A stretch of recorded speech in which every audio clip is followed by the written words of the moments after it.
Stranded na sa kanilang paaralan ang mga pang-umagang estudyante ng West Fairview High School. Ito ay dahil umabot hanggang bewang taas ng tubig baha dulot ng pag-ulan. Hindi rin pinatawad ng baha maging ang Espanya Boulevard sa Maynila. Naging sanhi ang mga pag-ulan sa lugar ng bahagyang pagbabagal ng daloy ng trapiko. Ilang kabataan ang sinamantalang lagay ng panahon at naligo sa kalsada.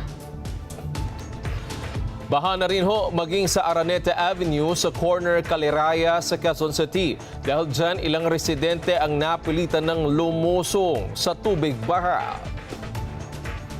Bumagal na rin ang daloy ng trapiko sa MacArthur Highway sa Marilao, Bulacan. Bunso dito ng unti-unting pagbabaha na nararanasan sa lugar dulot ng habagat.